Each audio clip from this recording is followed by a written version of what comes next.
Wabah virus corona bisa kita hindari bila mereka yang terkena penyakit ini melakukan isolasi diri. Tidak semua pasien corona harus dirawat di rumah sakit. Mereka yang tidak termasuk kelompok rentan cukup melakukan isolasi diri di rumah. Protokol isolasi diri sendiri dalam penanganan COVID-19. Mengapa orang yang diduga tertular COVID-19 diisolasi setidaknya 14 hari?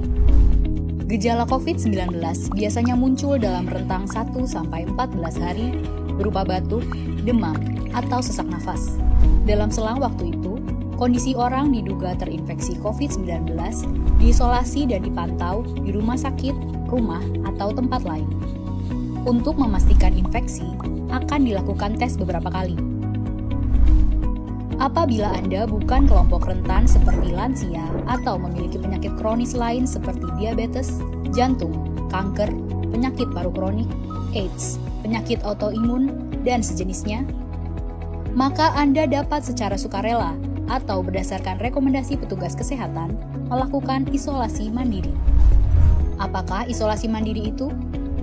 Isolasi mandiri adalah upaya mencegah penyebaran COVID-19 dengan berdiam diri di rumah sambil memantau kondisi diri kita, seraya tetap menjaga jarak aman dari orang sekitar atau keluarga.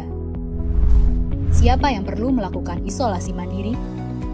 Siapapun yang memiliki gejala sakit seperti demam, batuk atau pilek, nyeri tenggorokan, atau gejala penyakit pernafasan lainnya, atau termasuk dalam kelompok orang dalam pemantauan atau ODP, yaitu orang yang pernah berkontak erat dengan pasien positif COVID-19 dan atau orang dengan riwayat perjalanan dari negara atau transmisi lokal COVID-19.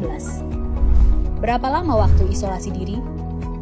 Setidaknya selama 14 hari sampai hasil pemeriksaan sampel di laboratorium diketahui. Apa yang perlu dilakukan saat isolasi mandiri? Tinggal di rumah dan jangan keluar, kecuali untuk mencari pertolongan medis.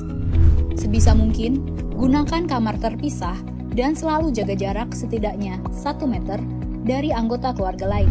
Selalu gunakan masker selama masa isolasi diri.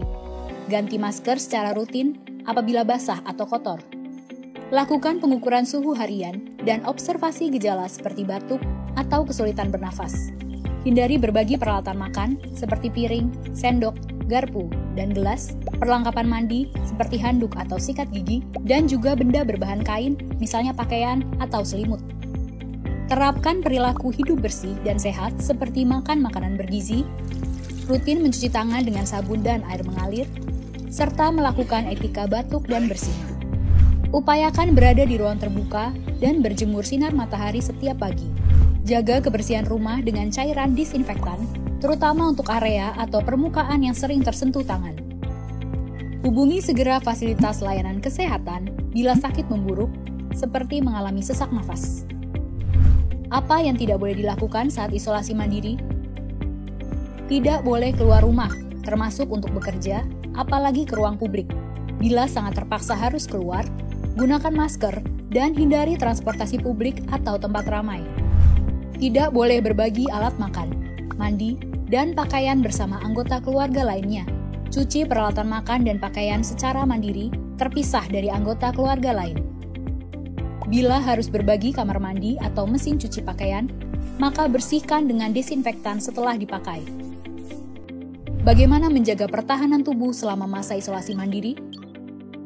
Tetap terapkan pola hidup sehat, antara lain dengan makan makanan bergizi seimbang, perbanyak buah dan sayur, istirahat yang cukup, lakukan olahraga ringan, dan hindari merokok atau minum alkohol. Isolasi mandiri bukanlah sesuatu yang sulit, namun membutuhkan komitmen baik dari diri sendiri maupun keluarga dan orang terdekat. Orang yang menjalani isolasi dapat mengalami kesepian, kekhawatiran, dan ketidaknyamanan saat mengalami gejala sakit. Maka mereka perlu dibantu, didukung, dan diberi semangat. Mari saling berempati, perkuat solidaritas, dan bersama kita melawan corona.